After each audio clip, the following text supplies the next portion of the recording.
In this world, there's two kinds of people, my friend. Those with loaded guns and those who dig. Broadcasting from a Montana wilderness fortress at the headwaters of the Missouri, this is Matt Christiansen Live.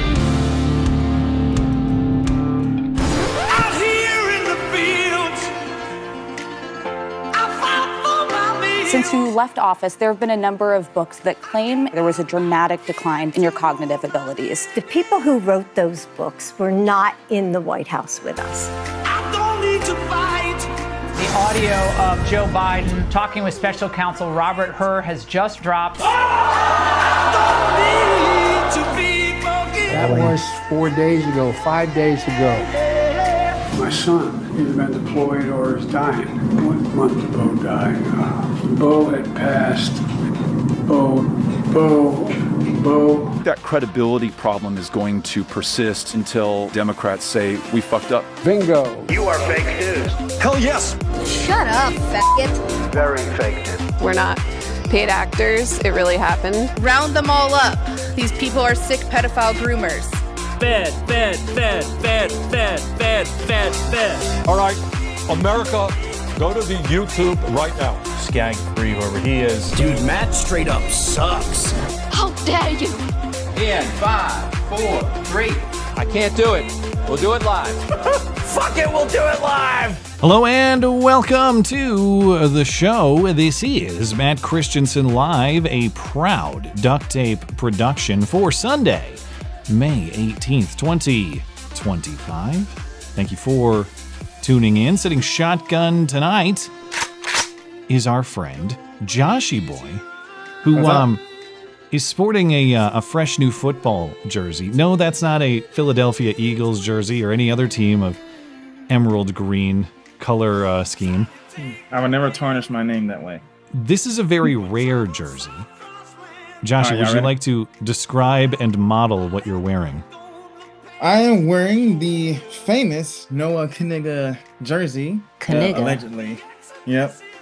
And it is, I don't know if you can see it, but there's a last name in the back, and it's supposed to be signed as well. Knigga. Now, we were talking before live because this is a gift of the show to Joshy. So I had it arranged to be shipped to him. But I was asking him, did that come with a certificate of authenticity? Like, do we know that that's legit? And you're telling me no. Yeah, there's no certificate. There is no... It doesn't even have the team name on here. It's just a green jersey with the number 10 and Knigga on it. Might have been scammed. But the point is, it says what it needs to say. Knigga. Mm-hmm. And that's all we really care about. And if we ever get lucky enough to have Noah on the stream, we will clarify. Did you sign that, or is someone running a scam in your very hilarious name? Anyway, great guest tonight. Sean Fitzgerald, actual justice warrior, will join us once again in about 30 minutes to react to all the news, break some things down. By the way, breaking news. Just a few hours ago, Joe Biden is an unhealthy elderly man. He has prostate cancer, his office announced earlier today, in an advanced stage. And that news immediately follows the release of the Joe Biden special counsel Robert Hur interview audio, which was buried very conveniently for months and months, actually over a year, right until the eve of the release of Jake Tapper's book about it. Wow. What a great boost for those book sales. James Comey makes an Instagram post about 86ing Donald Trump and then pretends he just found the message on the beach somewhere. That wasn't me. I just stumbled across it, even though I always find messages in shells, apparently. And he didn't really understand it, he says. Plus, we have some hoax hate and some legendary Seattle degeneracy to close the show. Now, I know I sent you the show topics beforehand. Did you look into this Seattle story at all? No, I didn't get a chance to. Good. I want to see your authentic reaction to it. Okay. We'll catch up with your super chats as well. And hey, if you enjoy the show, please consider supporting the show. You can do that for as little as $1 a month over on my website.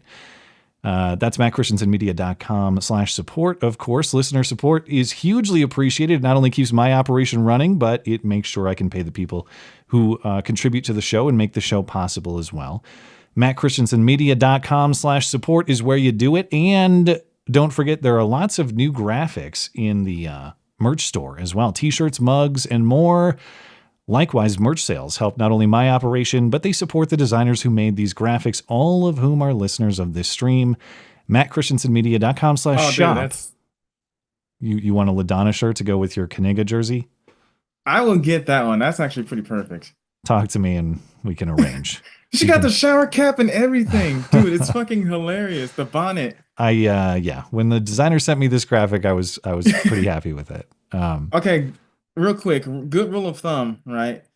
This mostly extends to black chick. If you ever want to date a black lady and she's wearing a bonnet out in public, the answer is no. It's not against the law, ho. Fuck you.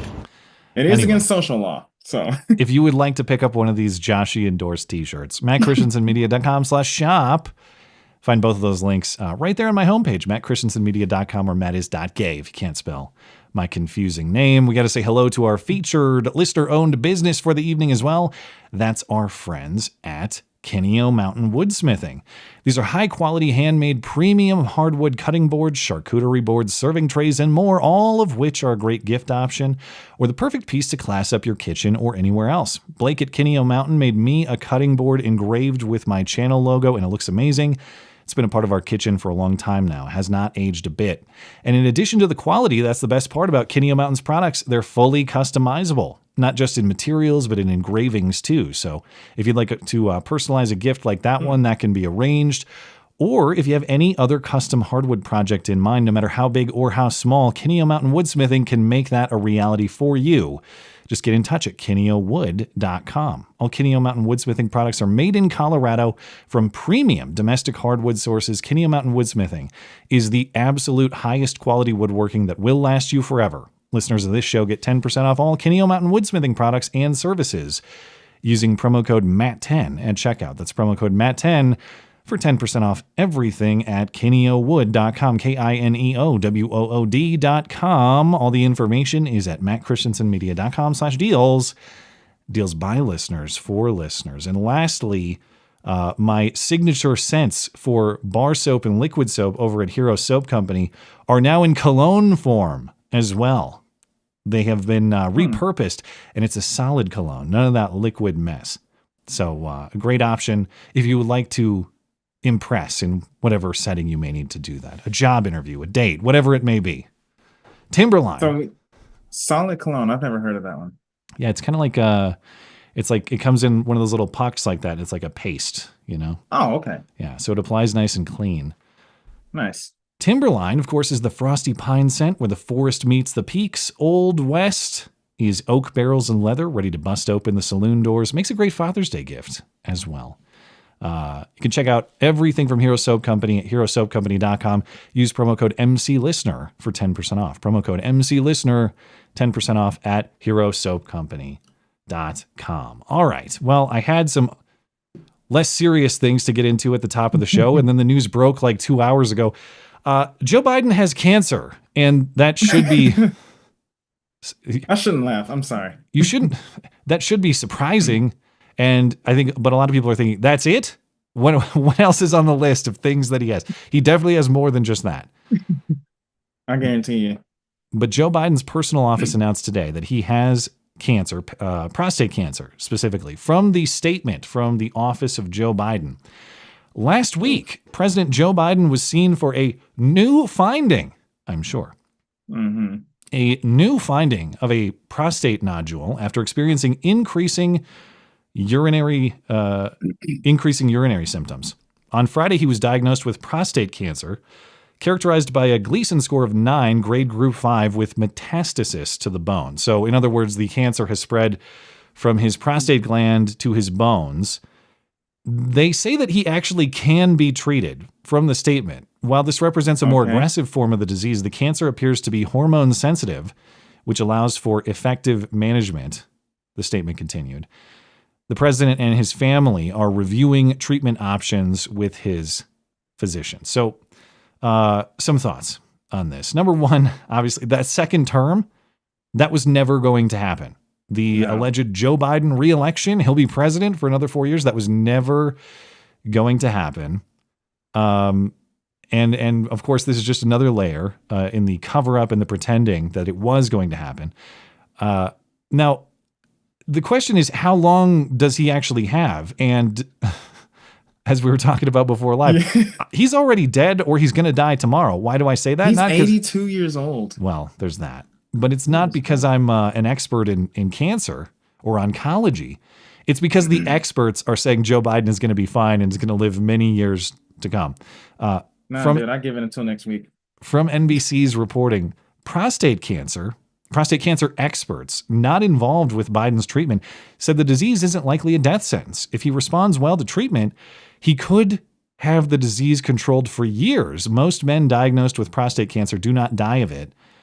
One of their doctors quoted in this story said the 82-year-old stands, quote, a very good chance of still getting into remission within as little as 6 months with treatment. The question, he said, is how long that remission will last. But respond well to it, right? If he responds well, given his history of responding to anything he's ever asked or does. We'll get into that in a moment. He did not respond well to Robert Hur's questions. You're right. This is not a new finding, by the way. Oh, a new discovery on Friday. This has been known. Anybody could have diagnosed him with something. I don't know if it was prostate cancer, but that guy has something wrong with him by watching him through the internet from afar.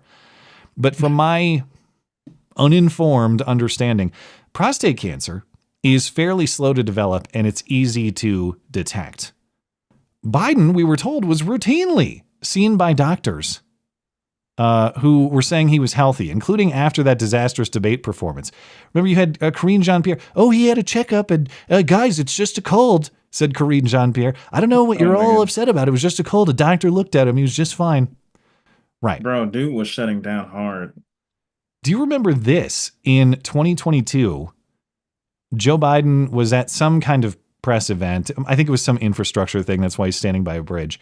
And he said, I have or I had cancer. My mother drove us, and rather than us be able to walk. And guess what? The first frost, you know what was happening? You had to put on your windshield wipers to get literally the oil slick off the window. That's why I and so damn many other people I grew up have cancer. And why can't, for the longest time, Delaware had the highest cancer rate in the nation. Now, the explanation for that was he had skin cancer back in the day and had it removed. You can give me the entire context of this video, and I still wouldn't have a fucking clue what this guy's talking about. Oh, you didn't even hear it. You couldn't even understand it. No. The oil slick on the windshield, that's how he got prostate cancer. Oh, my goodness, man. Now, of course, this also means that the cover-up was a lot worse than known. This was not just about being senile, though he is. We have more evidence of that in the Robert Hur interview. This was about late-stage cancer, too, and maybe more. And they were this close to tricking people into either another Joe Biden term, or, if he was president right now, Kamala Harris cackling her way into the Oval Office through this cancer diagnosis. If Biden didn't debate last June, I'm not saying it's the more probable outcome, but there is a world in which he is still president. Yeah. I think he would have performed in the election better than Kamala Harris did had he stuck with it. Had he stuck with his guns? I think so. Pretty much. What do you think? If Joe Biden was president today, do you think we'd be getting the cancer announcement today? Or would they still cover it up? No, they will cover everything up. They have to make Joe Biden look good no matter what.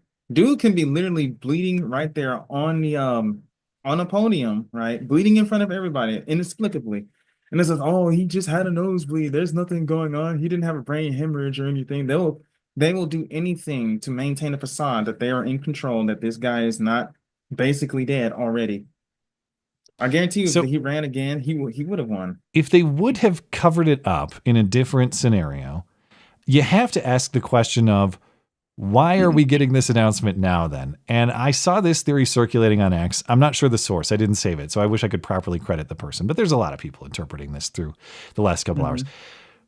Let's say Biden actually is going to die of complications related to some sort of mental problem. Now, I know you don't like die of dementia necessarily. Does Alzheimer's cause your death? I guess I don't know how that works physiologically.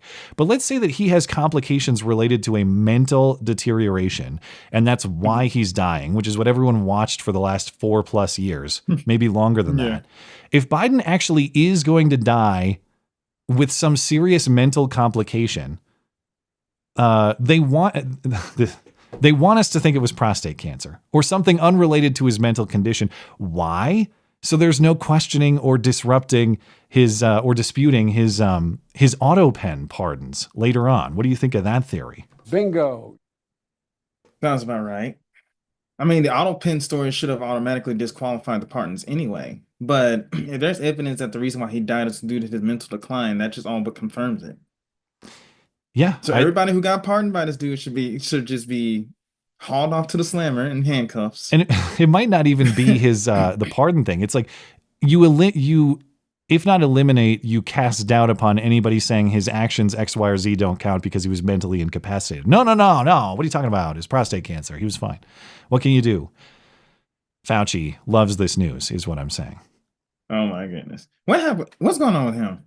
He's the highest paid government employee with the biggest pension of all time. I don't know what he's doing. He hasn't been fired yet or arrested? No, he's retired. Yeah, he's retired. Not only did he have the biggest government salary, I believe he has the biggest government pension ever, if I'm not mistaken. He gets paid like $500,000 a year to do nothing now. So remember that when you look at your tax withholdings. Oh boy. But let's get into the Jake. It involves Jake Tapper. I've got Jake Tapper on my mind because his role in this is so annoying that anyway, I'll get into it. Jake Tapper's book is very conveniently timed. Let's put it that way. But yeah, we have the interview audio between Joe Biden and special counsel Robert Hur. So recall back in 2023, Joe Biden was under investigation for his handling of classified documents. The special counsel appointed by Merrick Garland to handle that matter was Robert Hur. And as part of Robert Hur's final report in February 2024, sorry, this is the wrong story. Let's get this. Yeah. In February 2024, in that final report, even though Robert Hur believed that Joe Biden committed crimes in his handling of the classified documents, he did not recommend charges. The special counsel did not. Because he expected the jury to see Joe Biden as a confused old man who can hardly think straight. Because, he's a confused old man who can hardly think straight. So I could see why they would believe that. Yeah. Robert Hur noted in that report that Joe Biden struggled to remember basic pieces of his life, including when his son Beau died, which is very damning considering Beau is all Joe ever thinks about or talks about. Now he can't remember it, apparently. That interview was recorded. A written transcript of the interview was released the March ahead of Robert Hur's testimony to Congress. That transcript had already confirmed a few things. Biden was meandering and confused in the interview. But contrary to Joe Biden's prior accusation against Hur that Hur had inappropriately questioned him about Beau, the transcript showed that Joe brought up Beau many, many times himself. Yeah. He wasn't asked about Beau by Robert Hur. He just could not stop talking about Beau. So after all of that, Merrick Garland's DOJ refused to release the audio of that interview despite congressional subpoena, and it just sat somewhere down at the DOJ, probably right next to the Epstein files. Yeah. Until Friday, it actually didn't sit down there. It sat on Jake Tapper's computer for months and months is what happened. Because Friday, Axios published the audio very conveniently. It was published by the guy who... It was published by the guy who is writing that book with Jake Tapper, the one that's coming out on Tuesday. Original Sin, okay. President Biden's decline, its cover-up, and the disastrous choice to run again. More on that in a moment. I thought he was the healthiest, most fit, the smartest, and most mentally sharp president ever, as I was repeatedly told for 4 years straight. Did they make that claim? I'm sure they probably did at some point. He was the bestest, remember? Yeah, he's the... Anyway, The full audio is out. All 5 hours of this interview with Joe Biden. Ain't nobody got time for that. And I'm sure 5 hours. 5 hours. I'm sure nobody has actually listened to all of that. Probably not even Special Counsel Robert Hur himself. But the content is exactly what everybody already knew it was, because it was just more Biden that we've already seen. It was the same Biden that we saw in the debate. It was the same Biden that we saw at press conferences, the same guy who couldn't remember and couldn't talk and was half asleep all the time. So here's just a brief portion of the audio of the interview between Robert Hur and Joe Biden. Don't worry, I'm not going to let it go on forever. We all have things to do. We all have more important things in our lives. Where did you keep papers that related to those things that you were actively working? Well, I don't know. This is what, 2017, 18, that area? Yes, sir. Remember, in this time frame, my son is either been deployed or is dying. 1 month ago, dying. May 30th, 2018. Was it 2015 he died? 2015. I think it's 2015. I know you're all close with your sons and daughters, but Bo was like my right arm. Bo, go home on the train. Bo knew how much I adored him. And maybe it sounds so. Everybody knew how close we were. There was not anybody in the world who wondered whether or not. Anyway. And so. Sir, I'm wondering if this is a good time to take a break. Briefly. No, let me just keep going to get it done. Real quickly. For a second, I think my connection died. Yeah, I was going to say, I had a connection drop during the clip, but it looks like it's restored now. So Tim, I know Tim is listening, producer Tim. He'll tell me if we have a tech problem. So we should be good. You can hear me loud and clear right now, right? Yeah, I can hear you.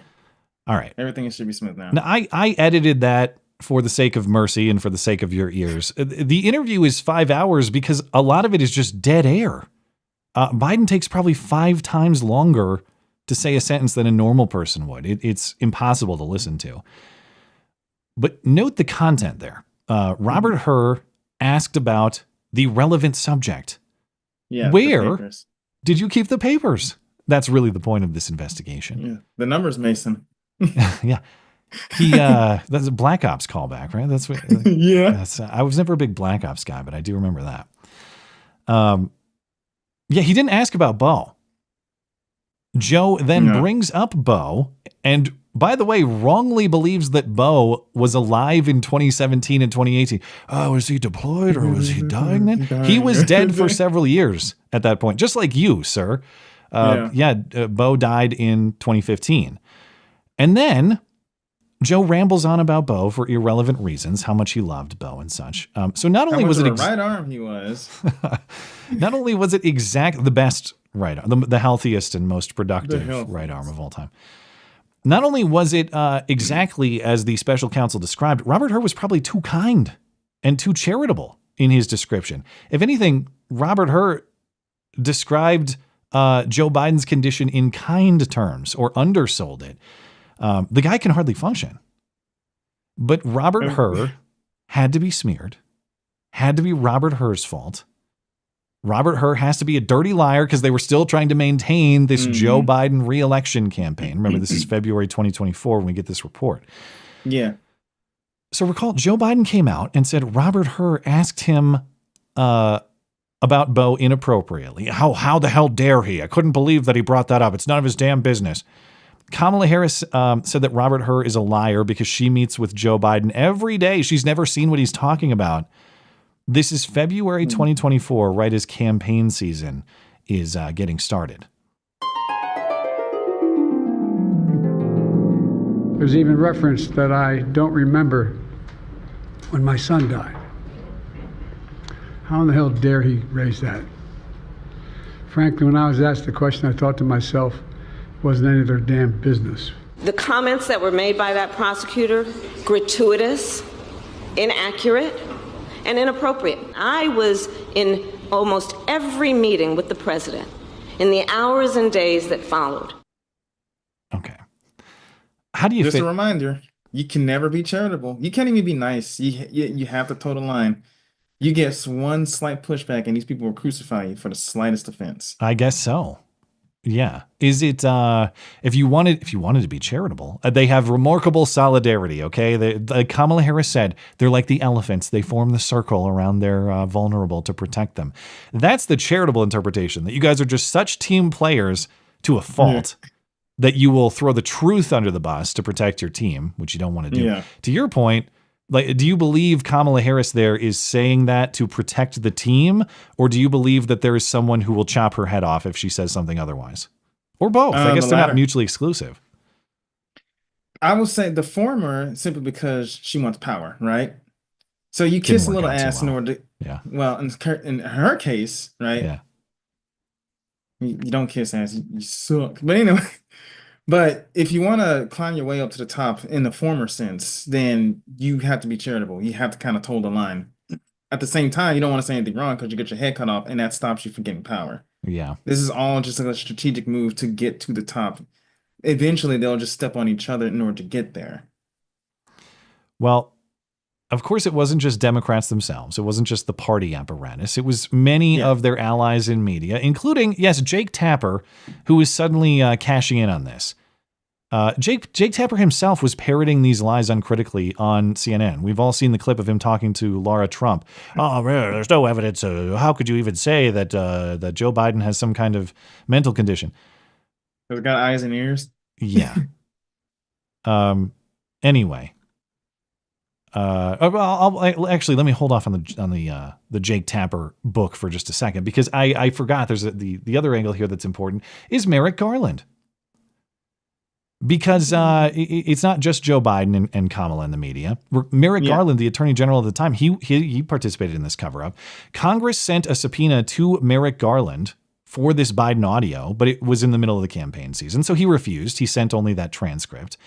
Mm-hmm. For that, Congress held Merrick Garland in contempt. He is only the third attorney general in the history of the United States to be held in contempt. Ooh, don't do it. Please don't do it. But God damn, I love Fetterman. Fetterman's right in this case because, of course, Merrick Garland, who's going to prosecute Merrick Garland? He's the prosecutor. Congress doesn't have prosecutorial authority. Merrick Garland does. So that's how that ended. And maybe say, yeah, well, prosecutors, they have prosecutorial discretion. They get to decide who to prosecute and what to prosecute and for what reasons. That's the way it works. The problem is Merrick Garland sure cared a lot about defying a congressional subpoena when it was in the context of his political enemies. He put Steve Bannon in jail for doing the same thing, refusing a congressional subpoena to testify to the January 6th committee.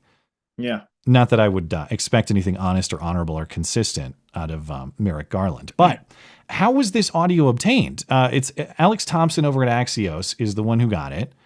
And he doesn't really specify, as far as I've seen, how exactly he got it. But wow, it sure is convenient that he's got this book coming out with Jake Tapper on Tuesday on exactly this subject. And again, it's how strange. Original Sin, President Biden's decline, its cover-up, and his disastrous choice to run again.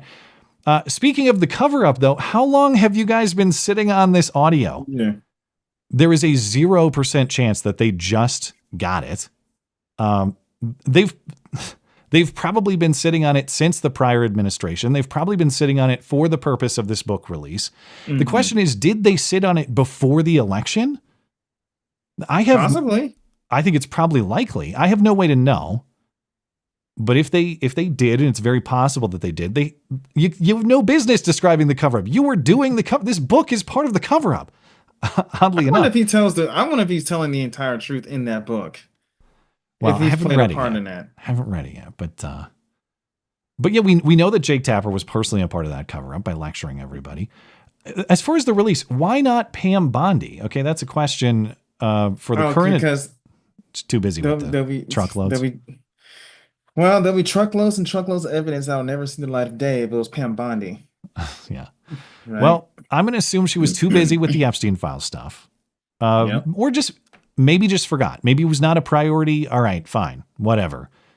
But I think Bondi not releasing this audio makes it all the more likely that Tapper and Thompson didn't just get it. They've been sitting on it for a long time. If the new DOJ was reminded of this audio, they probably would have just released it. Why would they help Jake Tapper sell books? They would just put this audio out there. So it's most likely that Tapper and Thompson got this audio from a DOJ source under Garland, I think, which means they sat on it for months, maybe even a year, and now they're telling everyone else about the cover-up. And even if they were totally, maybe they got it, maybe they happened to get it this week. Okay. I doubt it because their book is based on it in part and all that. But okay, let's say they just happened to stumble across it. The biggest part of the scandal, like there's the cover up, there's what Merrick Garland did. The scandal is not just that they saved a recording to profit personally instead of inform the American voter, even though that's what this looks like. The scandal's not just that they were fine with holding that information from the public while Democrats lied about Biden's health.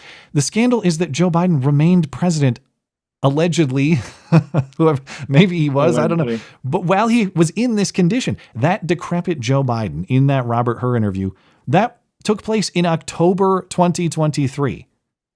He was president for almost a year and a half after that. Yeah. January 25.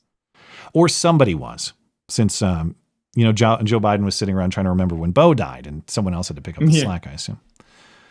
I think the reason why this book is being released right now, people have a tendency to be like, oh, I was always on the side of truth. If their reputation is typically tarnished or whatever, or they feel like the noose is tightening around their neck, they'll release something like this to see like, see, I was a good guy all along. I was pursuing the truth and it was just withheld from me. Yeah, right? Of course.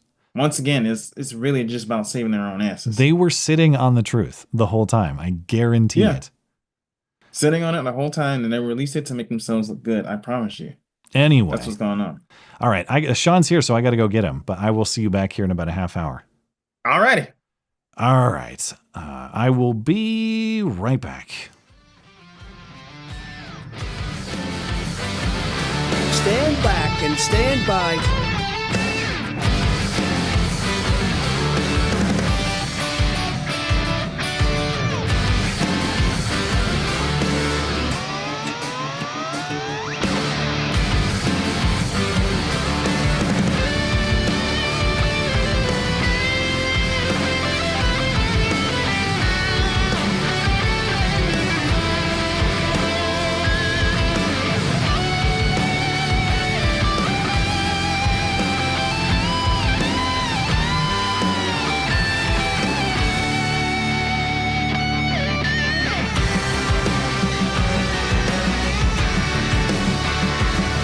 All right, my guest tonight is Sean Fitzgerald, actual justice warrior. Find his YouTube and X accounts linked in the description. How are you, sir? I'm doing well. How are you? I am great. I suppose off the top, Biden has cancer. Your thoughts? I'm actually sorry to hear that. I really like Joe Biden. He is great in those Transformers memes. So, thoughts and prayers. What are your thoughts on the timeline of all this? I mean, do you believe the way it was described, or how long do you think they've been sitting on this information? Oh, they've been sitting on this the whole time. We've been speculating about Biden's mental health since he was running for president in 2020 and probably before then.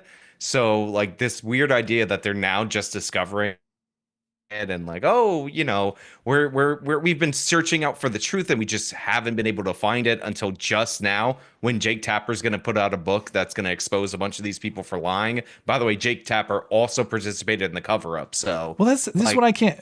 Am I wrong that they have? You don't know when they obtained the audio, right? That is not known. Okay. It seemed like they implied that they had the audio earlier, but they like rediscovered it, which is absurd. Of course. Yeah, well, they checked between the couch cushions and there it was. But I haven't read Jake's book, to be fair. But if you're going to give me this provocative title about the cover-up and our country's original sin, you're doing the cover-up in the making of this book. This book is based in part on, all right, camera fix. Thank you. I thought we were going to get the close-up the whole time. Oh, I didn't know why I was doing that. Oh, okay. That's all right. Anyway, the book itself is part of the cover-up. Yes. So, but they haven't explained that, right? They haven't said, no. We totally got this like a couple weeks ago and happened through X, Y, and Z. If they're not telling us how they got it, that means they don't want us to know how they got it. And it probably implicates them, is my guess. like the thing is like they're crap journalists when it comes to their personal bias, but they're actually not that bad at getting information when they want to get information. Like we've seen, supposed conversations with only 6 Trump officials in the room, and they have like a lot of times an accurate take on what was said, and then the Trump administration, at least in term 1, this would happen all the time, would deny it, and then like couple of days later they would come out and say, oh well, okay, it was said but not in this context. So like they can find information, like they can get tips, they do have sources. So to me it's unbelievable that they wouldn't have had this audio before, or they wouldn't have had any of this information before. I mean, there's a campaign book, it's called, I forget which one it's called, the one that came out before this, like Fight, I believe it's called. And they have information from in the campaign where they're all worried about Biden's health then. Like they're interviewing people in Biden's camp that don't think he's going to make it, that didn't want him to do the first debate. Like, why didn't they want him to do the first debate? Yeah. Well, and the recording is presented as though it's shocking. And yeah, it's not good, but it is not much worse than a lot of other Joe Biden appearances, including the debate itself. People who paid attention to Joe Biden at all are not listening to this new Robert Hur audio and going, oh my God. It's like, man, it sounds, he talked about Bo a lot and he kind of stumbled around and he went on a lot of nonsensical tangents. That sounds like the Joe Biden I remember, and I voted against for that reason. But, if you remember, there was that story of the 13 Marines that got killed, obviously, in the Afghanistan withdrawal. And one of the families had said that he called us up and he wouldn't stop talking about Bo. Yes. And they're like, this is our grief. It's not about your son. Like, they were put off by that. He did that in so many contexts. He did it at a fallen police officer's memorial. He would bring up Bo, that you could do montages of the ways he brought up Bo. And it's kind of a joke to me, like the fact that he couldn't remember Bo is so damning because all he ever does is talk about Bo. But that is actually true. For a guy who references Bo at every possible opportunity to try to make himself seem sympathetic or to earn sympathy, the fact that he suddenly thought Bo was alive in 2017 or 2018, that is very bad. That is terrible. But it's even more bad because the reason Biden didn't run in 2016 is he was essentially bullied out by the Obamas. Yeah. Like they said they were throwing their support behind Hillary, and that there was no real place for him. Joe publicly said he wasn't running because he was grieving for his son. So it's like, this was the thing that you were saying forever, and you don't remember, or you're confused. It's hard to say. And again, like to your point about him referencing Bo, he said Beto O'Rourke reminds him of Bo Biden. He said Pete Buttigieg reminds him of Bo Biden. Right. Like Bo Biden that's his kid. Like that was his prime kid that was supposed to be president, if not him. And he seems to have like completely lost that in the interview, which, by the way, the audio honestly makes me feel more sad for him than anything, which is unfortunate because you like want to like dislike him, but it just, he sounds like a sad old man. He's a puppet for somebody more politically powerful, but he's a personal puppet in that way. And I'll take your point that you listen to that, and I'm angry that guy was the alleged president of our country because he can't handle a basic conversation. But you had Jill Biden on The View handling Joe Biden just last week, saying that these claims were wrong because none of those people were in the White House. And it's like, lady, I'm watching you talk with him right now, and he can't handle it without deferring to you to be his spokesman.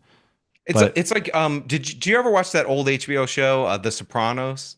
I have not seen it, but I'm reliably informed it's a great show. It is a great show, but there's Tony Soprano, the main character. He has an uncle, Junior Soprano, that's like he's going through dementia, and like you feel horrible for him, but like at the same time, just like Tony Soprano, Junior Soprano's a terrible person. Like he orders people murdered over the most simple and petty reasons, most of which is his own pride. But at the same time, you're like watching an old man like who is nowhere near what he once was, and it's just like kind of heartbreaking. So I feel for Joe Biden, especially since he gave Trump like a golden path to the White House by endorsing Kamala as an FU to Obama. Big service. Yeah, do you think that the Biden Kamala endorsement was a sabotage move in that way? Is that your interpretation? yes. So I read that book Fight, and yes, but also kind of no, because it's like if Biden doesn't endorse his VP, he admits that he's a failure. So like it's kind of self-serving to endorse his VP, because then it's like, oh, I picked the right VP, because then it would be really embarrassing if he didn't. Yeah. And then you have all the black pressure, like all these black representatives were not having a Gretchen Whitmer pitch or anything of the sort. So there's like racial battles going on, but in part it was a sabotage move because Obama wanted an open primary. And the one thing that he could remember in the interview too, it wasn't 2020, but it was 2016. Joe Biden still remembers, everybody supported me for president, but not the current president, Barack Obama. He didn't like me. He told me not to do it. So the middle finger to Obama still remains in that rotting old man brain somewhere deep in there. But, I mean, if you think about it, Biden was maybe one of the most loyal vice presidents that we've seen. He didn't really get into trouble as the VP. Like, he didn't have the Darth Vader, Dick Cheney image before him. He served his role well. And Obama was like, nah, we're going with Hillary, because Hillary promised to pay all of Obama's consultants. So, I mean, if you really think about it, it's all Obama's fault, everything. Well, Joe Biden was paid handsomely for that role, I would say. So, he came out all right. You take a pick of topics. There's some things that you've talked about lately that I think are kind of interesting. There's the Chauvin pardon prospect. There's this migrant in an interview in the UK who just says, "Give me everything, give me house." Or would you rather talk the Comey events this week? Take your pick. I do want to get your opinion on the Chauvin, like, the potential for the pardon that I don't think is based on anything, like that from Trump. Yeah, looking at it without having reviewed all this myself, and you can tell me what you've learned. That was my first question for you, actually, is like, you got Tim Walz preparing for chaos in Minneapolis because Trump's going to federally pardon Chauvin. I don't see, is it just a made up rumor, or where's this coming from? Yeah, I have no idea why. Like, I get the idea. Like, Ben Shapiro's been campaigning on this, and now it's like the whole Daily Wire for him to get a federal pardon. And it would help Chauvin, because the minimum amount that you have to serve on his federal sentence, which is equivalent basically to his statewide sentence, is higher. So he would be eligible for parole in Minnesota in, I think, 15 years after he was originally sentenced. But if he got pardoned, but the federal charges were for parole in Minnesota, and I think 15 years after he, but the federal. So, obviously. I lost connection too. Chauvin. Hold on. My connection's dipping out. Do I still have you? I'm here. Okay. Sit tight for a second. Can you? Great. All right. I think we're back. Now I got a green signal. Something's going on. I got hiccups in my internet connection. It just cuts out for a second. But okay. You were in the middle of explaining how a federal pardon would actually impact the prison sentence that Derek Chauvin would serve in Minnesota if he were to return to Minnesota on the state murder charge. So people don't know he has two prison sentences. He has a federal and a state. He's serving them concurrently, so at the same time. But the time that he has to serve minimum in Minnesota is like 15 of the 22 years, and the time before he's eligible for parole, and the time that he has to serve federally is like 18 or 19 of the 22 years. So he would be eligible for parole 3 to 4 years faster. So there is some benefit. But why Trump would pardon him near the 5-year anniversary of Floyd's death, I have no idea who put this rumor out there. Well, yeah, and that's the thing. The rumors. I haven't seen the source of the rumors, so even if I were to assume it's like something coming from within the White House or something like that. Now, don't get me wrong. I would support Derek Chauvin's pardoning in every context. I certainly don't think he's deserving of a federal conviction because there's no plausible jurisdiction there. Oh, he violated George Floyd's constitutional, whatever. If you believe this was a murder, it's Minnesota state jurisdiction. I don't believe it was a murder, even on their felony murder theory of the case. Right. And so I would say that I'm in favor of him being pardoned on all charges for that reason, Minnesota state charges included. But if you're Trump, and this is not me saying like, I'd be glad if it happened, but politically, there's a question of, is it a smart move or is it a wise use of political capital? You could say like, justice and the truth are always a wise use of political capital. But there's no doubt that if he does it, the riots are coming and people will be very angry. And you have to wonder, is that the smartest way to prompt the riots and make people very angry? I don't see the gain politically, even if it's the right thing to do for justice. Right. And here's the thing, even if you wanted to give him that less time, you could do that by pardoning him after he's a lame duck president. Like, it wouldn't matter then. The election would have already happened, and it wouldn't change the time that that Chauvin would spend in prison, because he's still going to serve 15 years from his conviction day, no matter what. So like, you're really just moving him from federal to state prison. But I also don't want him to pardon him now, because right now he's appealing on a constitutional question because he took a plea deal on the federal case, and they're going to like retest some evidence in order to see if like George Floyd had it's like a little, I forget if it's a little tumor, but it's something that like spits out adrenaline in stressful situations. Yeah, there's a whole new medical theory of what happened to him. I forgot about that. Yeah, so he won that preliminary appeal to get the testing done. Yeah. I want them to do that, because then that would help him on the state case. He would basically have to do that appeal in Minnesota court, which would be harder. Like, because obviously look at their court system. They wouldn't give him a change of venue. It's wild. So yeah, I would not do it now. I'd let the appeal play out and then maybe do it at the end of your term. But, he's not pardoning him on the murder charges. Like, a lot of people don't understand this. And this happens every time I talk about any kind of Trump-related case in the state level, where they're like, oh, well, when he's president, he could just pardon this person. It's like, no, that's not how it works. Well, and that's a big reason why the federal government, I think, went after him, too. It's not because they believe the Constitution was implicated by the actions of Derek Chauvin. It's to add layers of complexity to actually getting him released and making sure that he's locked up for their political reasons as much as possible. Did you see the toxicology report thing? I highlighted it in my previous video, where they had a toxicologist testify that the antemortem blood was postmortem, and that's how they knocked down the theory of a fentanyl overdose at trial. No, I actually didn't know that part of it. But yeah, so basically, there's fake testimony in there. If you go to the report I know there's stuff from the police person on what is actually procedure or not. Yeah. But if you go to the toxicologist testimony, he has this like graph that's up there that says post-mortem, and it has fentanyl's toxicology report and the same levels that are present in his autopsy. But the autopsy says that blood is antemortem blood. So essentially this guy he's using the lower levels post-mortem, because the concentration goes up after you die, in order to say that Floyd basically had the equivalent of like a can of beer if it were alcohol. Like, it's one of the craziest testimonies ever. And it's like clearly false. It says post-mortem on every single chart that he shows. And then in the report, it says antemortem. Did the defense miss that? Or what? How was that not challenged? I watched the video of the testimony, and it doesn't look like they brought this up. And apparently multiple people have testified incorrectly about this blood.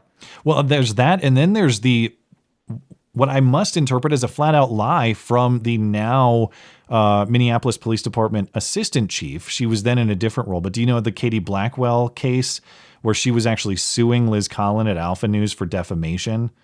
Right. So if people aren't aware, Katie Blackwell she's now the assistant chief, but she had said on the stand, Minneapolis Police Department does not train that restraint technique. Well, it came out after the fact, including in Liz Collins' documentary, The Fall of Minneapolis, with testimony from dozens of Minneapolis Police Department personnel, current or former. Yes, they do. In fact, here's a photo of Katie Blackwell herself doing the restraint technique. Now, long story short, because of the claim that Katie Blackwell was a liar, Katie Blackwell had sued Liz Collin and Alpha News for defamation. She tried to bring that suit. It was dismissed because it's true. There is no defamation claim when there's evidence to support the claim. Truth is always a defense against defamation. Where I'm going with this, to your point on false testimony, is if I'm supposed to believe that the claim that Katie Blackwell lied on the stand is true, because that's the defense against the defamation claim. I know they're separate suits. They're separate, or one's a criminal prosecution, one's a lawsuit. Can't just transpose one from the other. But it does logically follow that she lied on the stand. Like that's the defense in the defamation case. She committed perjury on the stand, and that testimony was taken as evidence too. And I believe they this one they did catch at trial, but they weren't allowed to bring in the training manuals. And it's not only like that it was in the training manuals for years and years and years, but it was in the years that Chauvin went through this training. It was in the years that all of these officers went through this training, because like they put out a new edition of this, and there's quite literally a photo of how to do it. It's nearly an identical position. The only difference is that Chauvin's on the opposite side of what is depicted in the photo, but the reason he's on the opposite side is because there's an SUV where like he would be in the photo. Yeah. But it's like the identical position. Yeah. Well, in your analysis of reading through this, then I would take it that you don't think that there's a high likelihood of Trump actually doing this pardon anytime soon. I mean, I don't think he should do it right now, because it doesn't change anything for Chauvin. All it does is move him into the Minnesota State Prison, but it also would stall his current appeal where they're getting the new testing. Like, I want to see the new testing. I want to see the result of his appeal. Like, if he can beat this via an appeal that's better than a pardon, in my opinion, because if he discovers new evidence not found at trial, that's grounds to at least try to get a new trial in Minnesota. Yeah, so I actually wouldn't do it. Depending on how the appeal works, I would change it up. It's interesting when the legal process is potentially advantageous in that way. I think of the case of Douglas Mackey, the meme guy, or the guy who posted the post that said, "Hey, Hillary voters, vote the day after Election Day back in 2016." And then Merrick Garland and company successfully prosecuted him. But when Trump was doing all the pardons to start the term, Douglas Mackey was posting, "I don't want a pardon because I'm making an appeal on constitutional terms A, B, and C." I forget what they were. But I want this appeal to be successful. In his case, he wants to set some sort of precedent for others, I believe. But yeah, I mean, I think you're right that maybe there is a smarter long-term angle for Derek Chauvin than to just excuse the federal conviction right away. The thing is, if he were only in prison for the federal charges, then I would say, yeah, there is an imperative to pardon him now. It's just that it doesn't technically change anything for him until, 10 years from now. Yeah. Like it changes if he's eligible for parole in 10 years or 12 years or 13 years or something like that. So like it's actually more beneficial for him to fight out this appeal in the federal courts. Yeah. Which, by the way, he's super limited in the federal courts. He took a horrible plea deal. He can only counter on violations of his rights. He can't even appeal if it's like new if it's new evidence. Like this has to be ineffective counsel. Because that's right. That was the angle on the new medical claim, was that his lawyers did not properly explore that piece of evidence. That's right. You want to talk about this migrant guy? Yeah, my favorite guy. All right. I saw this going viral this week. I don't really know much about the context in which this fits, but it's Great Britain. You got reporter guy talking to migrant guy from where? Like somewhere Sudan, I believe. Okay. And he's just asking, what do you think we owe you, and why do you think we owe it to you? This was the clip this week. Why should English people pay for you to have a house? Maybe they give me house, they give me anything I can need, they give me. Just give it? Yeah. Why? Because people in England is perfect. Oh, so you think we're all rich people? Yeah. So we can give. Okay. Yeah. Can I tell you something? Okay. We are not all rich people. Okay, your thoughts? Yeah, so I tracked down the full clip of this. Okay. That's the second time he asked him. The first time he just said, give me again. And then he was like, okay, but like, what? Like, you're not following me. Like, why should we do this? And, we're getting deep then in philosophical here. Yeah. And then in the end, he says, if we're not all rich, and he's like, oh, if you're not all rich and you can't give me stuff, then I don't want to go. Why should we do this? And, we're getting deep then in philosophical here. Yeah, and then in the end, he says, if we're not all rich, and he's like, oh, if you're not all rich and you can't give me stuff, then I don't want to go. And I'm like, okay, now it's back up. We want to get something green here. All right. I think we're in the green. Sorry. You were in the middle of describing how this was part 1 or 2 of 2 clips. Yeah, he asked, it's one longer interview, but he asks him the questions first. He says, gimme, gimme, gimme.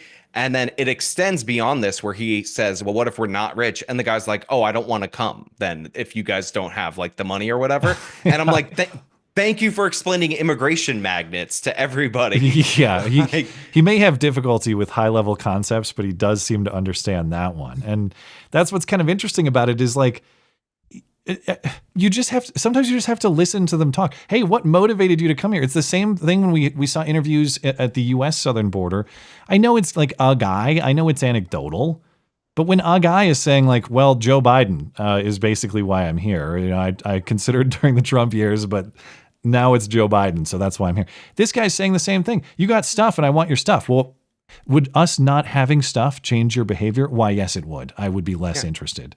It's like when they interview people like, you know how the left says there's no welfare queens, that doesn't exist. And then you interview a welfare queen. They're like, why don't you get a job? They're like, well, they'll cut off my benefits. Like, you know, if I work on the books, like then that will screw me over. They're like, why don't you get married? Well, they'll include them in the thing. And then my rent will go up. Like these get a job. They're like, well, they'll cut off my benefits. Like, you know, if I me over, they're like, why don't up? Like, you like there were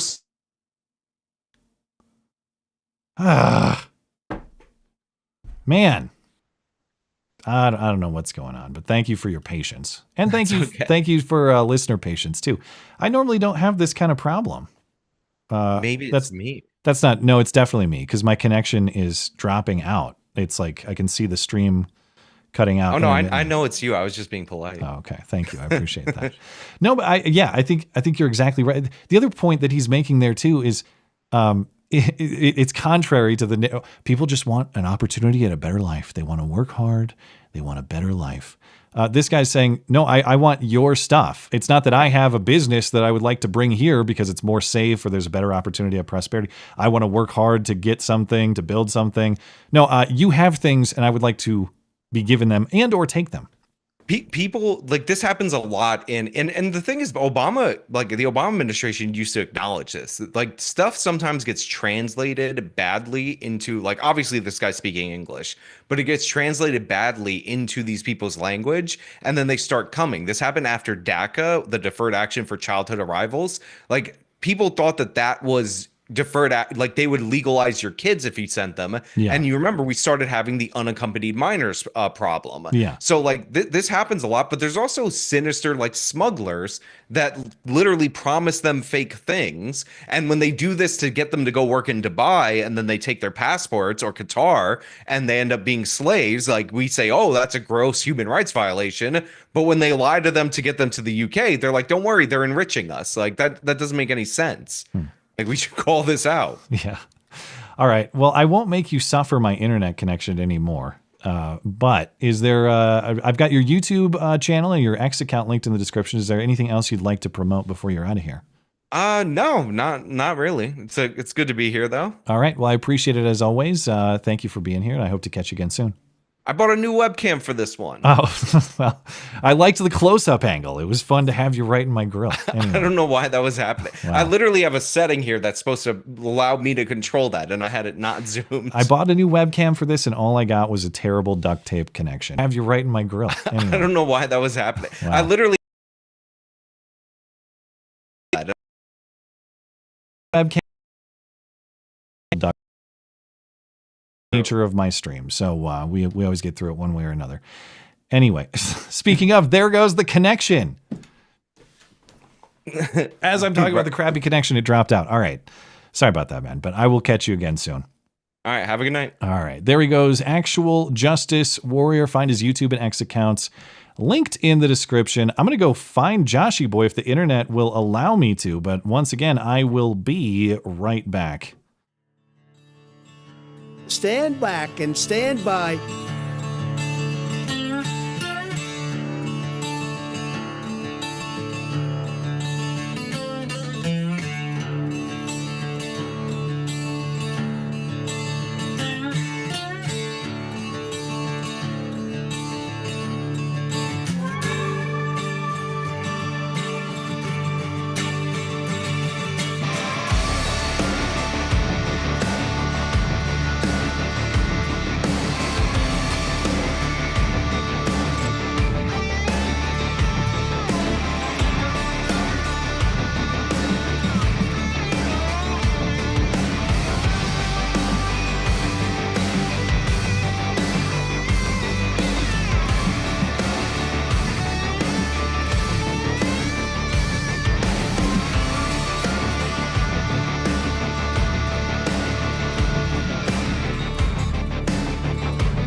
Thank you for hopping on. All right, I don't know if we're gonna make it through this stream. I'm gonna try, but my internet, something's going on. Anyway, that's how it always is, I guess. So if you hear me cut out again, like I did the first, it's just I should come back momentarily. Okay, let me scoot this back some. My cat was in my lap, sinking his claws into my thighs. Oh, he's not tearing up the Knigga jersey, is he? No, he's not. He's instead tearing up the chair that I'm currently sitting on. All right. He's usually right here. What's his name, by the way? I don't think I've ever. His name is Charles. Oh, very I'm thinking about regal. getting him. Yeah, very regal. Yeah. I refuse to name him Harry due to Prince Harry. Did you choose him for the royal family reason? I guess there are a lot of Charleses in the English history beyond just this Charles, but yeah, so naturally I'm a dog person. I just ended up with a cat, and one thing that I learned about cats is that they are very self-centered. So that's why I hate them. Yeah. So that hence the royal name. Plus I like giving animals human names, like actual names, rather than whatever the hell most people name their pets. Well, time for Super Chat. As you may be able to hear, my musically enhanced Super Chat. As of Wednesday, I'm trying to give it a nicer vibe. And that way, really, it's funny when I talked about this on Wednesday. Super Chat is full of my inability to read the chats, and there's Joe Biden style dead air sometimes. So I thought if I just make it a calm, jazz lounge environment or something, maybe that'll help me get through some of the awkwardness a little bit more. Or, maybe if my internet connection dips out, I can go straight to standby screen and you can hear some relaxing piano while while the hamster wheel spins and I apply some more duct tape. Anyway. You need some Gorilla Tape. That's what you need. Well, I would. Yeah. Gorilla Tape has not been punished for its overt racism yet, and I'm surprised by that. How long are they going to last? Who knows? Anyway, let's get into some Super Chat. Over on Rumble, Elbot is here. I am not going to be niggardly. Appreciate it, Elbot. Thank you as always. Dangerous Spaces, our friendly producer and call screener. I have another Biden cancer theory. They've admitted that Joe has cancer just after admitting he was senile. There was talk about investigating things like who knew he was senile and how the auto pen was used during his term. I think they will try to use sympathy to push you can't investigate a dying senile old man, you bastards, talking point. Excuse me, we got burps mixed in with this technical disaster too.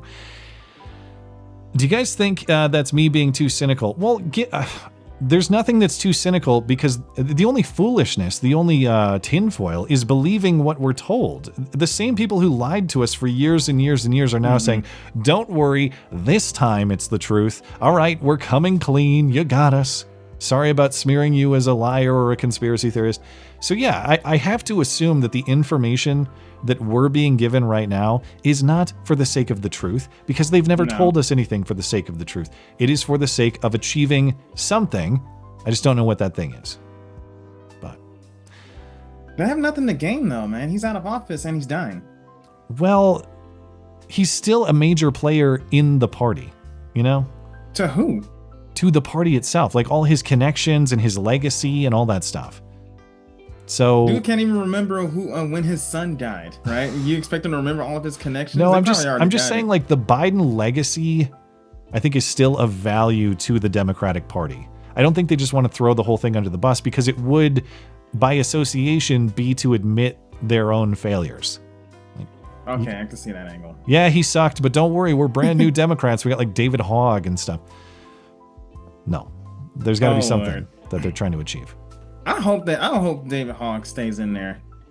Well, it's not looking good for David Hogg, but they haven't had their final election yet. So if he remains, I'll be very happy to see that party finally crumble to the ground. Well, nothing will make me happier. David Hogg Republican and his shrimpy arms will not be able to hold it up, I assure you. Whatever gets us closer to monarch. David Hogg might, but hopefully David Hogg is not the monarch. Somebody else. There we go. God, it did. Yeah. Now there we go. What in the world is this? Remember, Gorilla Tape next time. Well, all right, and now it's back. Gotcha. GR. I just have to pause. I have to pause. Watch the Christmas light display of green, red. Then it comes back to full strength. Hey, he says, hey, my Kniggas. I heard about President Biden's diagnosis, and in similar news, I just discovered I'm a Spaniard.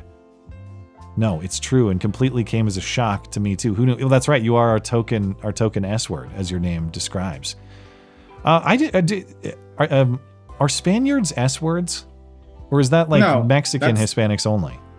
No, Spaniards, I believe, are Spain. I don't know. No, I mean S word rhymes with stick. That Oh. S word. No, I think that's Yeah. specifically for the Mexicans. That's what I thought, but I don't know. You would be the expert, GR, so you tell me. Yakko 1977, Kash Patel and Dan Bongino are saying they have new info on Fed involvement in the January 6th self-guided tour.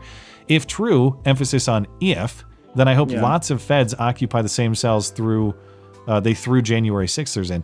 But I'll, like everything with these, look, I like them all. I'm not, but there's a lot of like big claims, not a lot of delivery. So I'm wait and see mode on this. I'll believe it when I see it. There's a lot of talk with James Comey, as we'll get to. Oh, we finally got him this time because of his seashell post.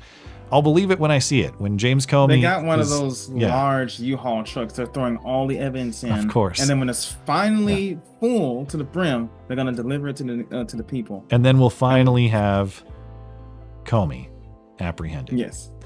Okay. JD 1492. There were 3 people responsible for Joe Biden: Jim Clyburn, the congressman from South Carolina; Mark Elias, the lawyer campaign advisor guy; and Mark Zuckerberg, Facebook. Clyburn's endorsement in South Carolina primary, Elias changing election law. Was he big in 2020, I assume? He must have been. I don't know much about his personal involvement, but I'm sure he was. And Zuck, $450 billion for ballots. Yeah, it was all that stuff to like help election offices navigate the difficult electoral challenges of 2020. Yeah. Dangerous Spaces with a tech update. Your stream is only cutting, stuttering like Joe Biden about every 5 seconds when it happens. For anyone who has out of sync audio after this occurs, refreshing the stream seems to fix it. Okay, thank you for that. But yeah, I guess it is just like, in the spirit of the Joe Biden themes tonight. That was 4 days ago, 5 days ago. If we stutter like Joe, you can't blame us. This is just like him. It's an old man's production. I do the best that I can. Long Dong John, Keir Starmer saw Reform UK bend over Labour and the Conservatives in local elections a few weeks ago and shat the bed. That's why he changed his immigration stance. It's all rhetoric now. I'll believe it when I see it, and it may already be too late. I don't follow UK politics very closely, so it's hard for me to comment on that, but I have just know that they're fucked. They're too polite to kick anybody out. The Canadian Prime Minister is saying stuff that are like saying stuff that's seemingly more centrist or reasonable too. It's like, do you believe him? I don't know. No. But sorry, my mind was still in the UK. My bad. Griff Nizzle, the chat. I got a text. The chat says you have Temu Starlink. Sean in live chat having fun with everyone. Great show so far. Well, that was from my lovely wife. So thank you for the tech update. And thank you to Sean for bearing with it. Appreciate it. But that's kind of the bit anyway. Griff Nizzle, Biden revelation is another red herring. It gives Dems an out for blaming the loss on Biden's mental state instead of crap policies. Unfortunately, the right keeps biting. I think there might be some kind of bait aspect to it in that way. Like I said, there's a reason we're being given this information now. Joe Biden didn't just get a cancer diagnosis on Friday. That's preposterous. Out of nowhere. Yeah. There's a reason we're being given this information now. Hey, honest Joe Biden is in the chat. That moron Robert Hur and that journalist Jake Tapper going after poor old me and my hairy legs and cancer about to die. Even Corn Pop sent me a get well soon card. How dare they? Don't be like me, Matt. Have you had your prostate exam yet? Bingo. That's one of the things that sucks about getting older is especially after the blood clot. Now I'm coming up on 2 years removed from my deep vein thrombosis, DVT. And they told me that when I'm 2 years clear of DVT, that my risk of recurrence is very low. But it's one of those things that just came out of nowhere, right? Well, and when you get older, and I'm 37 now, 37 and a half, you're reminded of your own mortality. And I realize I have to go to the doctor and have them check things. I'm not excited about that. But the other part about getting older, if you're if you're lucky enough, if you're fortunate enough, you've got a family to stick around for and to protect. So I'll go to the doctor for my sons, I guess. But you sound like Batman just for a second. That's a pretty good impression. Maybe I have listened to. You mean the real Batman or our friend Batman?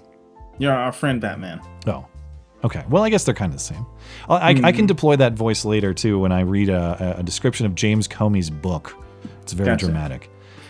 Raymond Morales, according to ChatGPT, an 82-year-old with Gleason 9 prostate cancer and bone metastasis. The description of James Comey's book.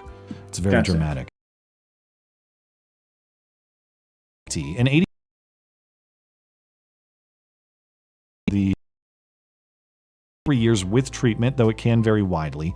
Without treatment or with comorbidities, that prognosis may drop below 1 to 2 years. So thank you for the information and for the show support. I am not going to be niggardly. You cut out during that. Better read that one once again. You're right. I see it did cut out.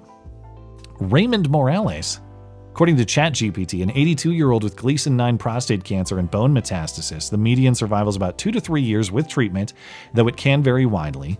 Without treatment or with comorbidities, that prognosis may drop below 1 to 2 years. Thank you for the information and for supporting the show, Raymond. I am not going to be niggardly. So he is going to die soon. Okay. Well, whatever the experts say, I'll believe the opposite. All right. Just a couple more on Odyssey. We'll get back into the news. Blankets. Matt, what do you think about Balo Christian? Who is this? Balo Chistan? Wanting to separate from... Oh, is this the leader of like somebody in Pakistan? I couldn't tell you about India-Pakistan politics. So yes and no is what else. I don't know. Thank you for that. I'll try a different question here. What are your favorite snacks to eat when watching a movie or a show? What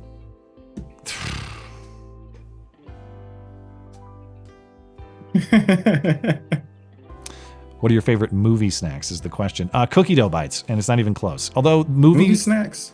Movie theater popcorn is the only popcorn worth eating. All other popcorn can go to hell. I don't care. Get out of here, Boy Scouts. I don't care about your popcorn. I'll never buy it.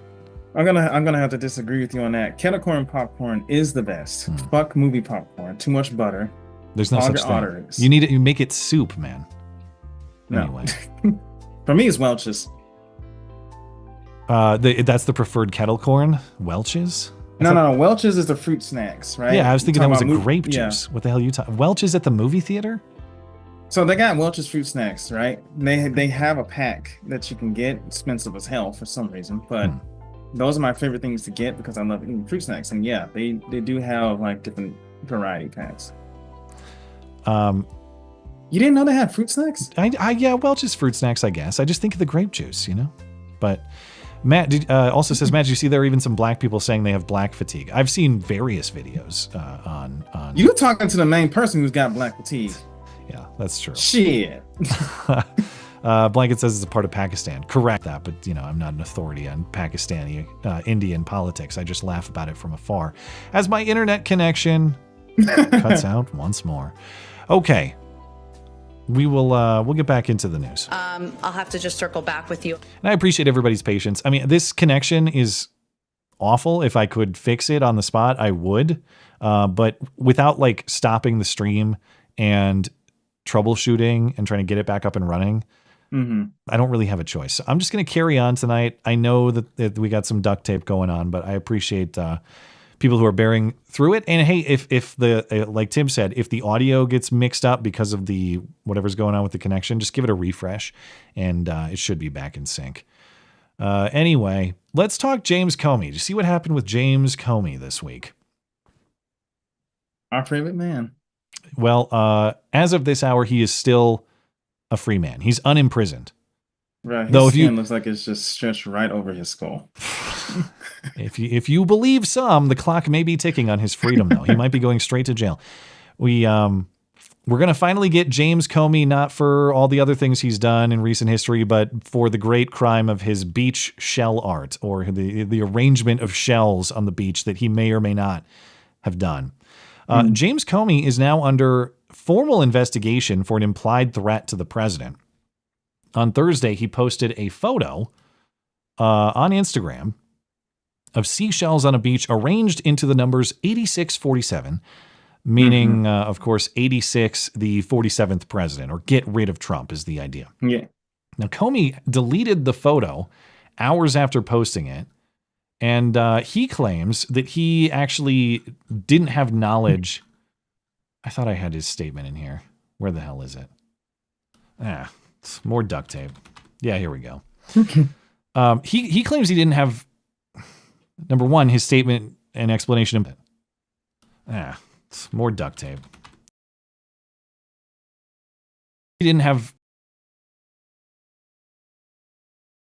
didn't actually do the arrangement of the shells, and then he's saying he didn't have knowledge of the potential violent connotation of the message or of the shells, as my internet connection dips out again. But he deleted it after a couple hours, and his post implies he's saying he didn't even do the arrangement itself, because his original post just said, "Wow, that's a cool shell formation I found on the beach. Yeah, cool shell formation on my beach." Are walk you this morning." serious? So he's not even saying like, hold on, internet, hang on, please. Christmas lights going off. Yeah, so he's just saying, "Oh, I just found this cool shell formation. I had nothing to do with that." Okay.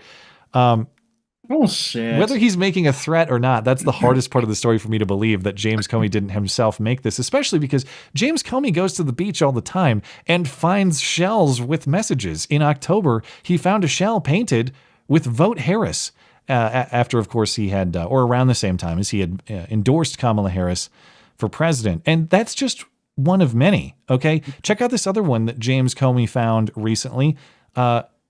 James Comey is a giant homo. He just found that was done by Aquaman. Very clean shell arrangement.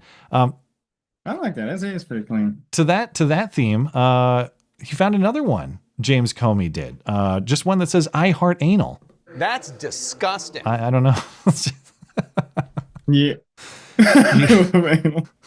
Probably an inopportune connection drop there for you, but you can read all about Comey's favorite stuff like this in his new book too. It's not just Jake Tapper. James Comey has a new book coming out on Tuesday, FDR Drive. So the FDR Drive is not even about James Comey. It's actually even gayer than that. It's a crime novel. So is Comey stirring up intentional controversy here to sell this crappy book? It could be.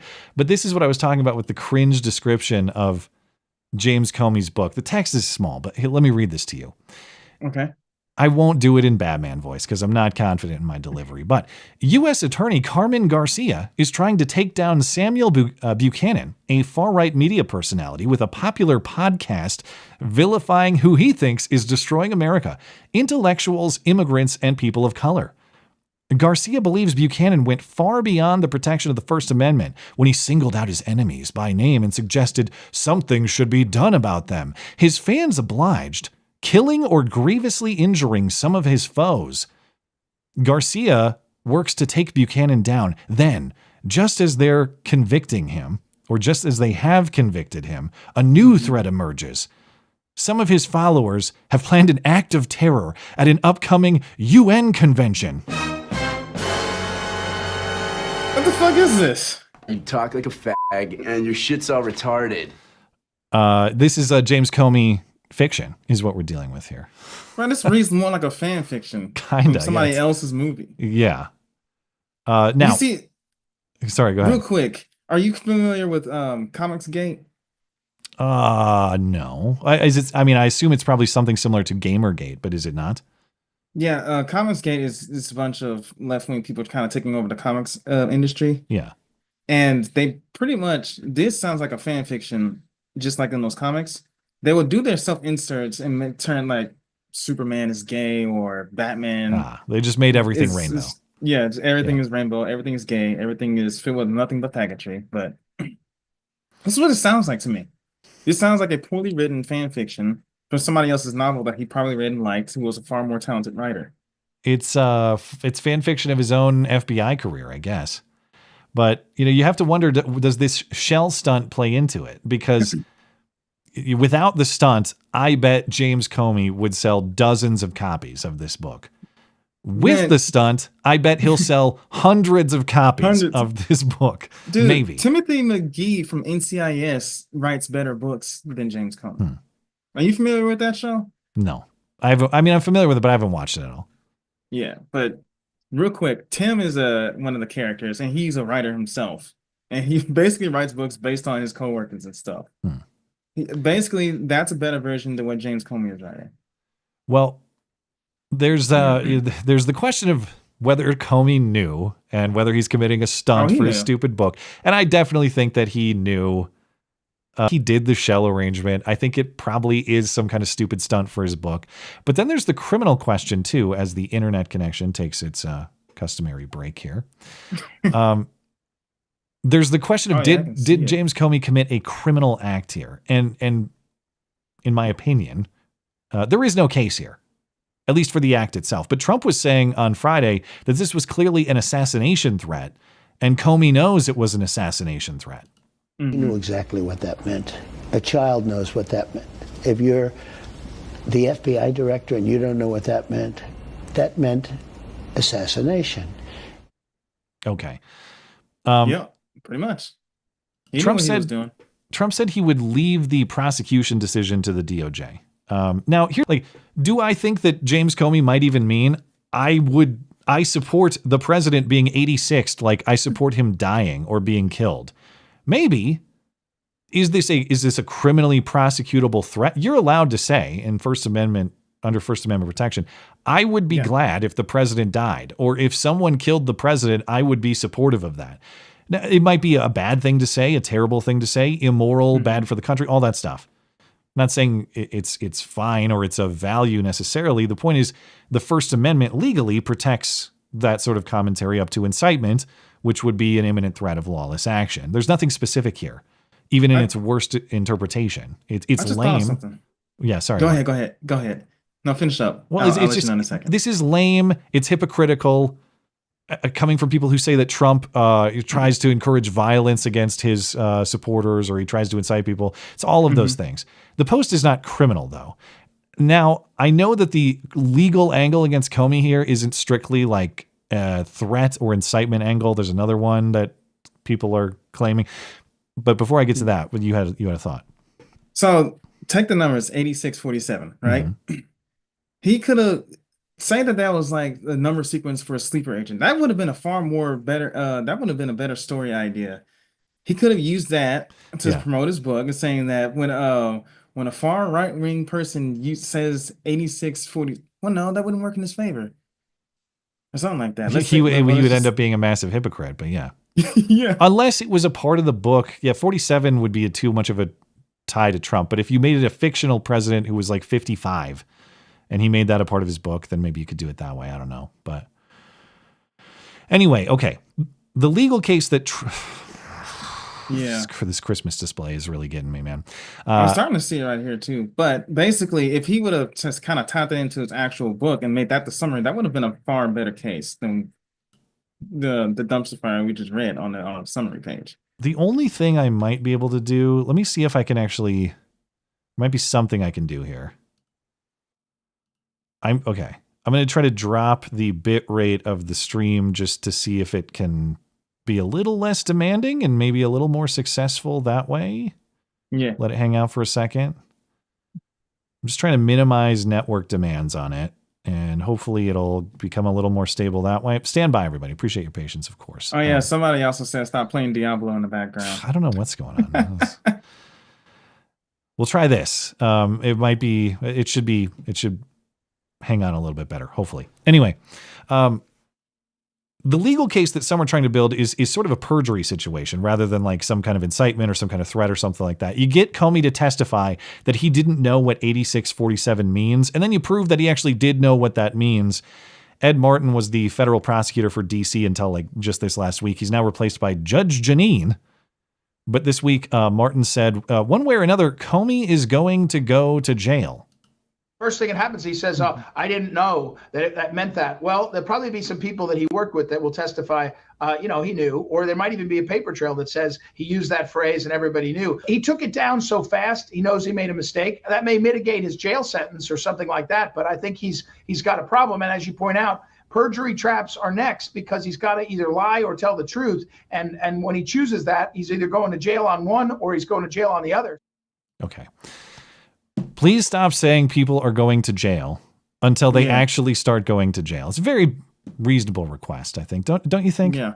Just I'm tired of people saying, "Oh, we got massive evidence of this, and he's going to jail, and it won't be long before he's arrested." Just do the shit. Yeah. James Comey and then talk about it. Comey is not going to jail, at least for this. That is not going to happen. No. There is no case here. Even if Comey did post a threat like, "Hey guys, meet me at the White House to come kill Trump," if he wrote that in the shells, let's go kill Trump, lol. I'm not convinced these people would prosecute him even then. So you have Comey's not going to jail for this, number one, because this particular action is not prosecutable. But number two, do the people insisting that he's going to jail have the balls to even try it? I don't think. When have they ever shown us that they would? When have Pam Bondi and company followed through? It's all talk and it's no action. Yeah. All bark and no bite. Did you see the 9/11 coincidence? No, I didn't. I hadn't. Okay. You may wonder why in the thumbnail of this stream, I put Joe Biden and James Comey flying a plane at the Twin Towers. No, I didn't. Thumbnail of this. Comey. There's a very weird 9/11 coincidence. And that is, sorry, I don't want this to get clipped by the connection.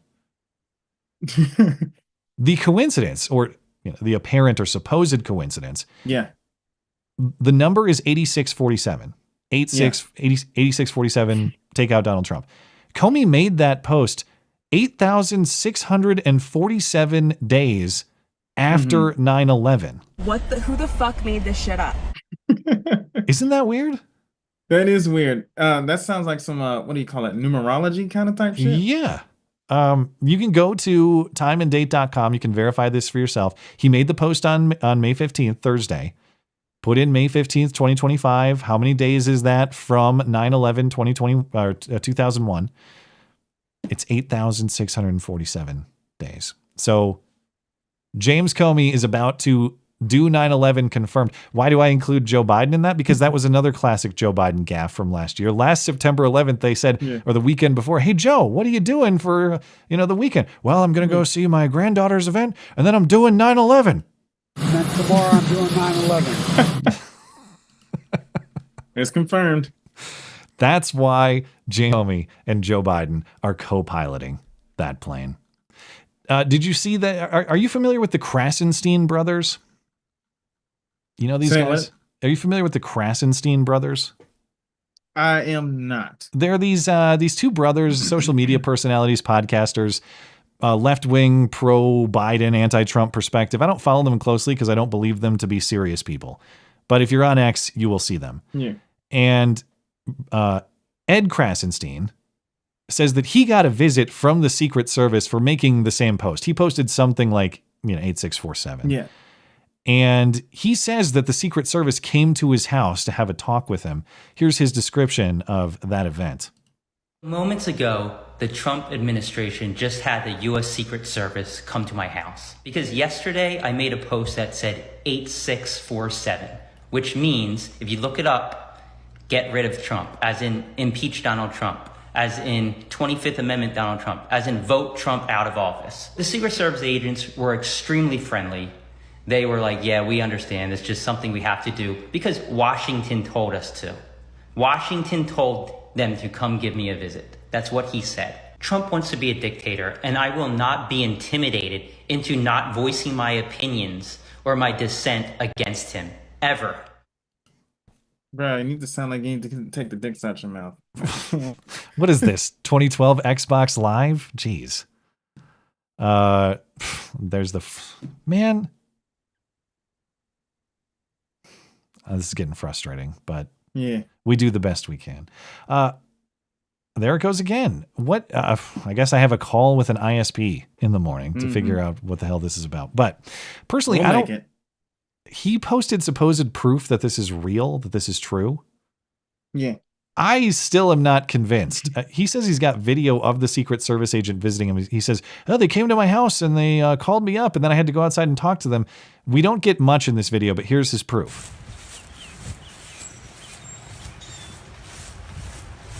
Nice gate he's got there. Yeah. Yeah.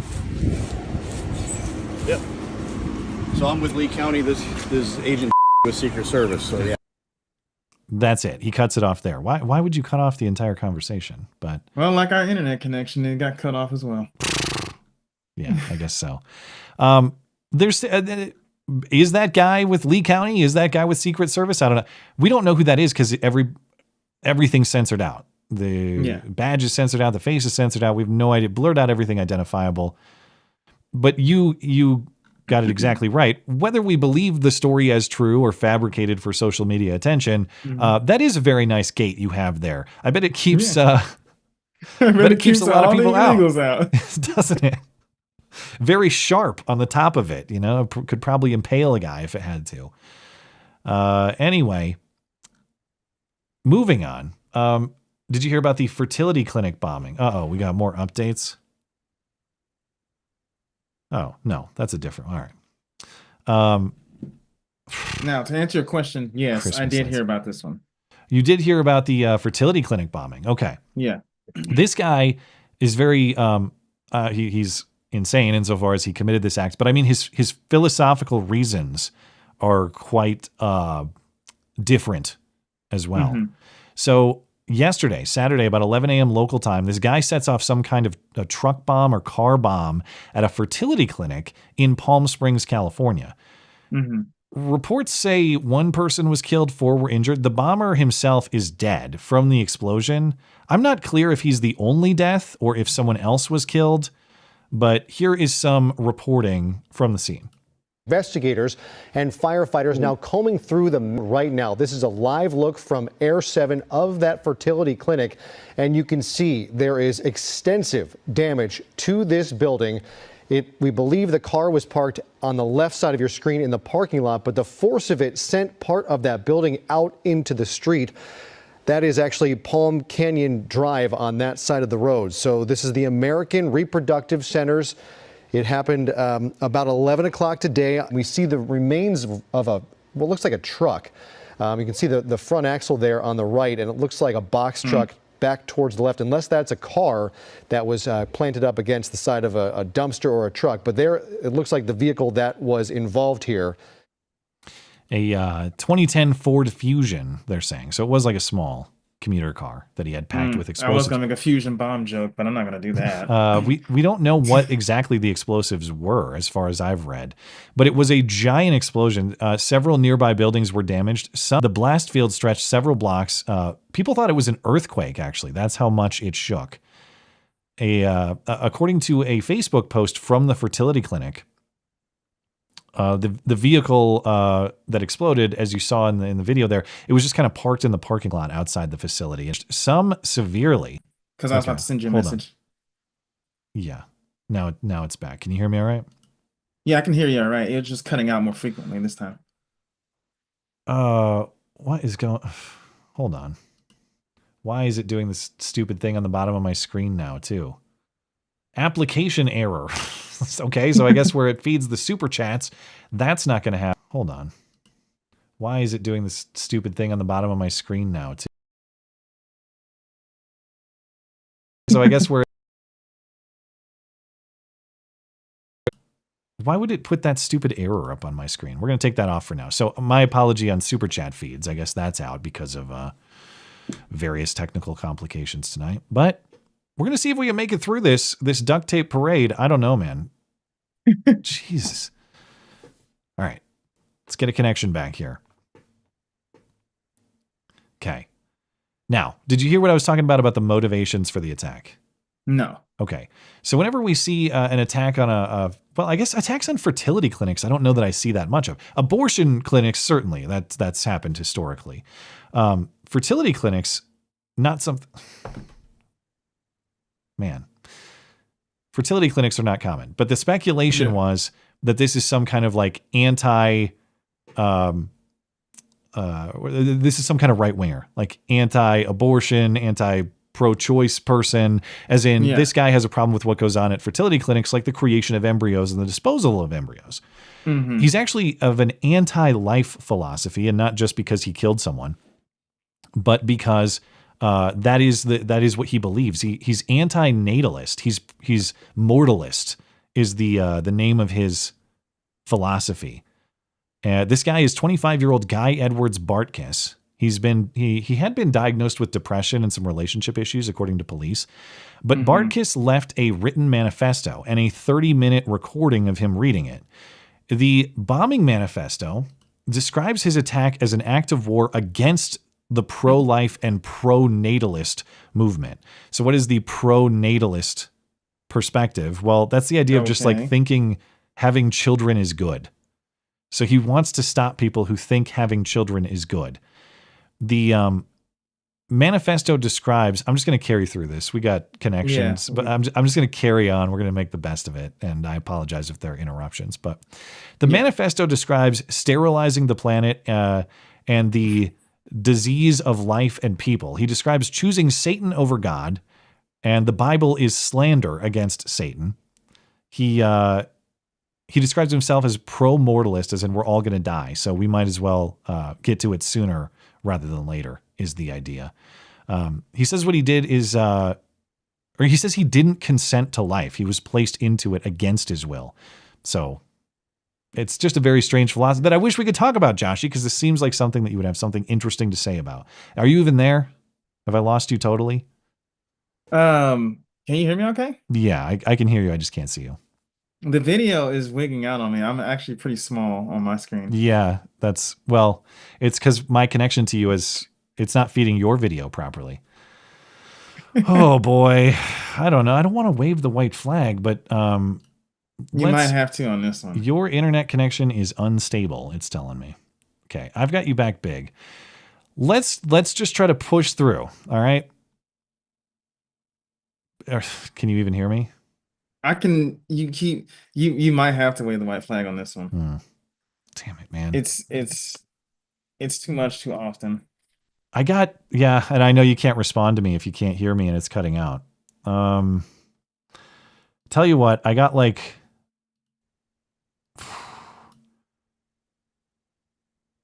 let me try something. I'm gonna do okay. This sucks, man. I got so many other things I want to talk about. Yeah, I mean, that connection is definitely slower than it should be by a lot. So without doing like a full router reset or something like that, I mean, we're talking a connection that's like 1% of what it should be. So I'm getting ripped off by my ISP. That's for sure. Oof. Yeah, this is a joke. Man, this sucks. I'm really bummed. I got like nothing to work with. Can you hear me all right now? No? I can hear you now, but okay. Go ahead. That's bizarre. Now my upload speed is just pumping fast. So something's just inconsistent. Something's like cutting in and out. But now I've got a green connection. No, there it goes. And now it's out again. Fuck, man. Okay. Damn it, dude. I think I'm going to have to make good on our super chatters and make sure we give them a read. I guess I'm just going to have to call it. I don't know. Tim, if you're there, can you tell me if is the audio coming through? If the audio for me is coming through, I'll finish out some of the topics that I had. But Tim, I'm going to read a few super chats and you tell me if the show is at least hearable. Somebody's getting yelled at tomorrow. Well, it's you pay for the best they can offer, and this is what they give you. Psycho Sister says, in my country, you don't 8647, Agent 47, 86 is you. That sounds about right. Right, yeah, there we go. And people are asking, did we lose the stream? Right, yeah, there we go. And people are asking, did we lose the stream? This is really frustrating, man. Yeah, it really is. It did come back. I mean, Right, yeah, there we go. And people are asking, did we lose the stream? I mean, now it's green. Joshy, can you hear me? mean, now it's green. Joshy, can you hear me all right? No, there are more dropped frames. No, I don't think it's. Yeah, it's not. I'm gonna have to call it. I can't work with this. It's just there's nothing I can do. It sucks. I prepped a bunch of awesome stuff. I had some. Maybe I'll have to save it for Wednesday or something. Man, okay. Yeah. Thank you, Tim. I'm just gonna have to call it here. Sorry, guys. All right, thank you. Joshy, if you can hear me, you're welcome to hang out for. Thank you. Joshy, if you can hear me, you're welcome to hang out for a second. I just got a couple chats, or you can dip out of here. You just tell me what you want to do. But over on YouTube, Great White. Hey Matt, I think I found your replacement blonde, Justine Brooke Murray from MRC TV. She does the Woke of the Week segments weekly. I'm always interested in different people to host on the show, so you can send me her material, and I'll be happy to take a look. Jeez, man. Yeah, I'm gonna have to call it there. Anything you want to say before anything barely audible you want to say before? Sorry, Matt, just interrupt if you can still hear. Yeah. I'm going to copy. Hold on, Joshy. I'm going to copy the Rumble chats and have them ready to go for reading in a future stream. Are there more that I didn't see? I think I got them all. Did I not?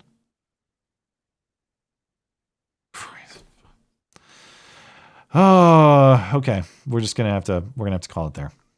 I'm really sorry, guys. This bums me out because I had a bunch of stuff that I wanted to talk about.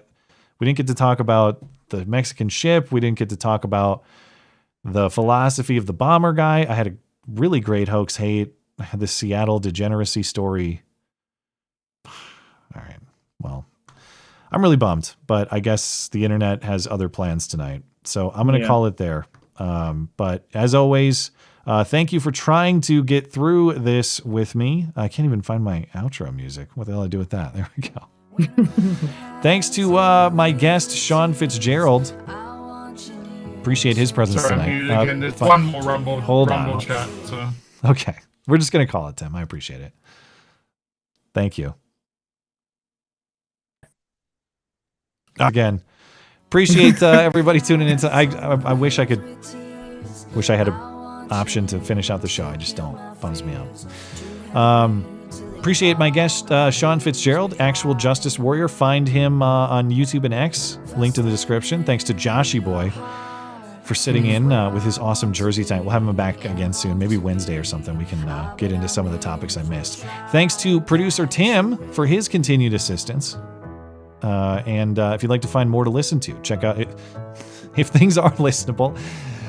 Check out the podcast page of my website, mattchristiansenmedia.com/podcasts. You'll find not just the video show, but the audio show too, if you prefer your podcast listening. Anything else show related, mattchristiansenmedia.com is where you'll find it. Or mattis.gay if you prefer brevity. I'll try to get back to these topics later. Some of them I thought were great, so I hope to see you Wednesday.